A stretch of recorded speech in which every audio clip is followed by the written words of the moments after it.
Asi, aby vydržela ty krkolomné kotrmelce vzdušné.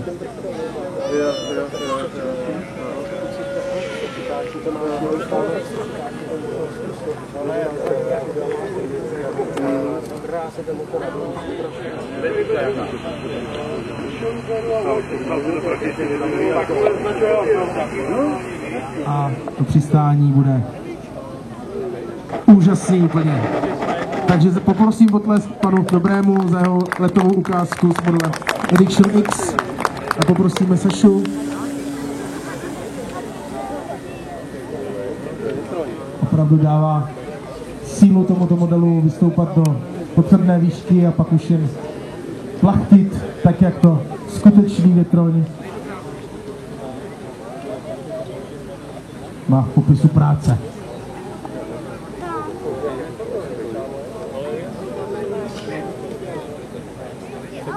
A to je na ovládání. Tak a vidíme, že motor stichl, vrtulové listy připaženy k trupu.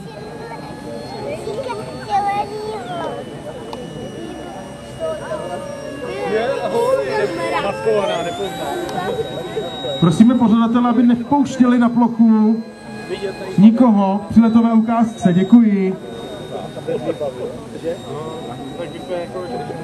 Z druhé světové války, kde i malý Radek bude soutěžit. A teď už se chystá na přistání. Úžasný. 6 let, Radek Rája, nádherný. Děkujeme za ukázku. Tak to je něco rychlejšího, ostřejšího.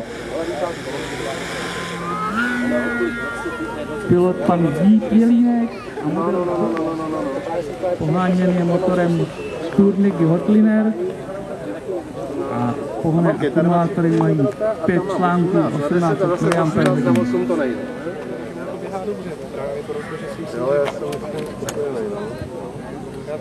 Já bych jako 45 když to máme naráží od kroku a to je...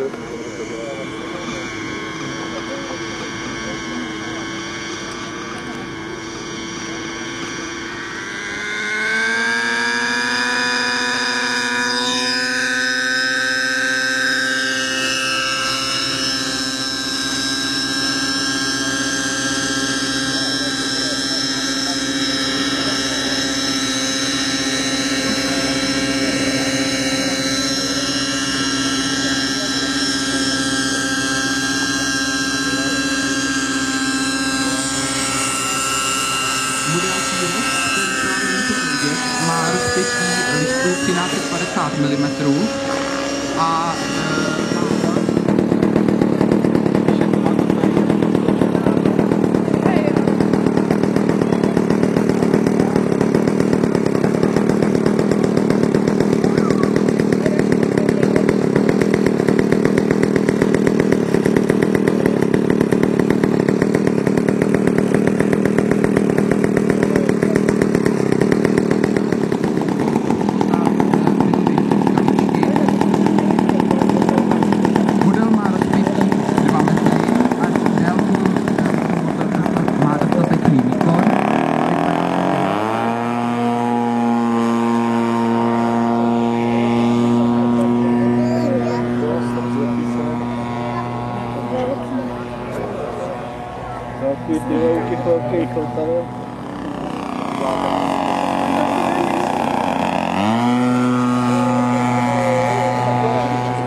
tak, abychom byli ve 4 verze.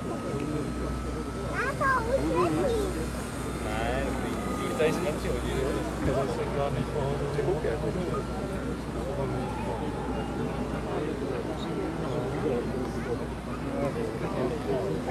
Ještě jednou opakuji, jedná se o model MiG-29, což je moderní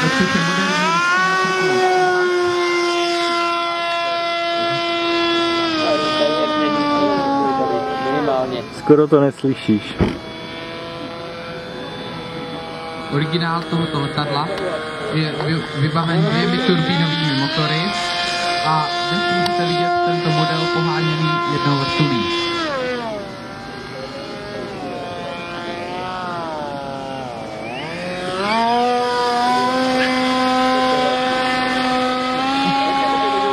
Kobra.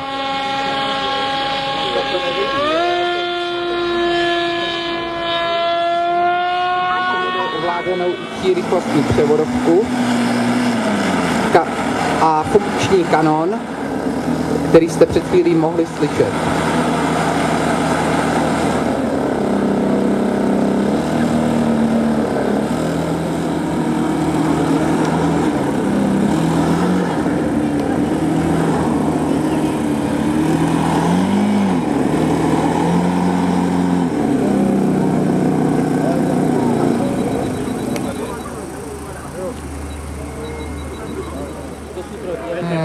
Motor jiného principu, ale jsou takhle debilně udělané, že oni vlastně zapomnou dělat svak, pak nic a pak to skočí na nějaký výkon a pak to jde krásně tento motor má objem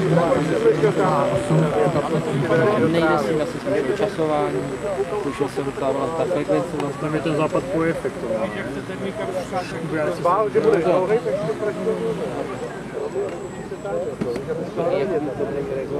Ty 3 vteřiny si myslím,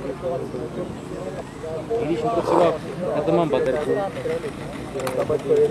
A k tomu je Playboy.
Jo, velký, jedna ku jedné. A oba dva jsou modely Čmelák 37. To jsou práškovací letouny československé výroby.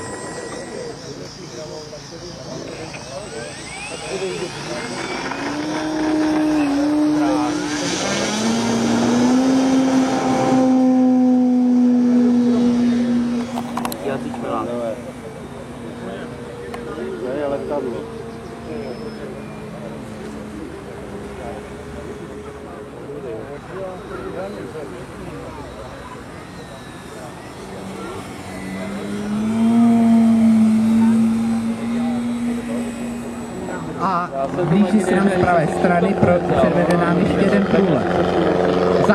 Zamávejte mu. Všichni mávejte!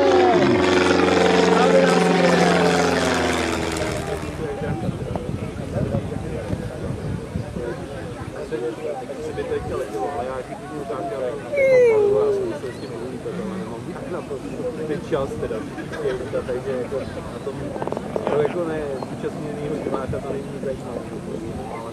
Musím říct, že mě A znovu se nám blíží Radek Munzar po pravé straně s letounem Vivat. Takže připravte své poťáky a udělejte si krásnou fotku.